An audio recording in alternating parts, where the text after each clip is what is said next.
Je lis du livre de Genèse, chapitre 20, au verset 8, ce qui suit. Abimelech se leva de bon matin. Il appela tous ses serviteurs. Il leur rapporta toutes ces choses, et ces gens furent saisis d'une grande frayeur. Prions. Notre Seigneur et notre Dieu, nous te bénissons pour ta parole. Nous te louerons, nous t'exaltons, car elle nous apporte beaucoup d'éléments qui doivent nous aider, nous conduire dans notre cheminement terrestre. Merci Seigneur. Que le Saint-Esprit continue son œuvre en nous, nous t'en prions, au nom de Jésus et pour ta gloire éternelle. Amen. C'est un bonheur pour moi de parler de ce thème ce matin.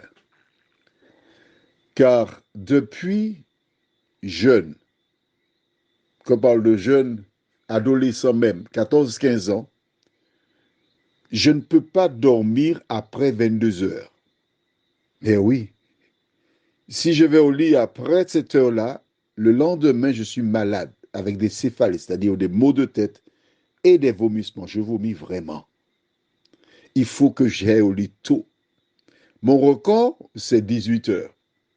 En revanche, le WhatsApp que tu reçois là, si tu es en métropole, tu sais que tu reçois le WhatsApp à 2h30 le matin ou 3h.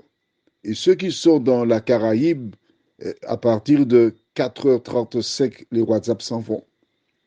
Je me couche tôt et je me lève tôt. J'ai beaucoup réfléchi et remercié Dieu pour cela. Pourquoi? Parce que quand tu regardes aux Antilles, en Martinique en particulier, tu as beaucoup de centenaires. Comment vivaient-ils? Avant le coucher du soleil, ils étaient déjà baignés au lit parce qu'il n'y a pas de lumière, pas de radio. Ils se réveillaient le matin tôt, 1h, 2h, partir et se rendre à la ville chargée de marchandises qu'ils vendaient. Avec l'argent, ils achetaient le sel, le sucre, l'huile, etc. et ils retournaient à leur domicile. Je t'invite à réfléchir sur cela. Ils sont des centenaires. Que fait l'ennemi? Il met des programmes, des soirées jusqu'au petit matin. Ça te fatigue, ça nuit à ta santé. Mais Abimelech se réveille, lui, de bon matin. Il appelait tous ses serviteurs. Et c'est ce que nous voyons ce matin. Parce que tout le monde devait savoir pourquoi a-t-il fait cela. Dieu s'est adressé à lui, Abimelech. Il pouvait se contenter d'appeler Abraham et juste les plus proches leur raconter ce qui s'est passé. Non.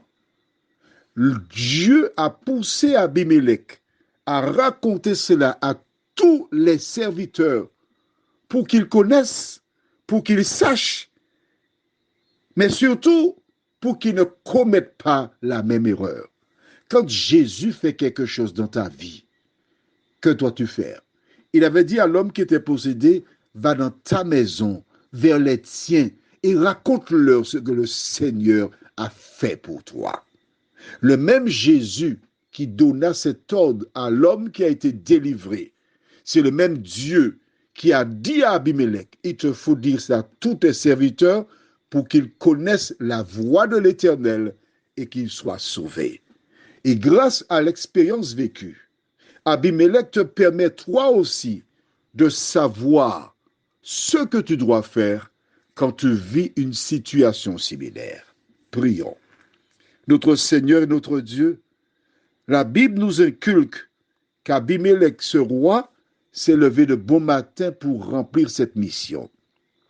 Mais en dehors d'Abimelech, nos ancêtres aux Antilles se réveillaient de bonne heure et ils sont des centenaires.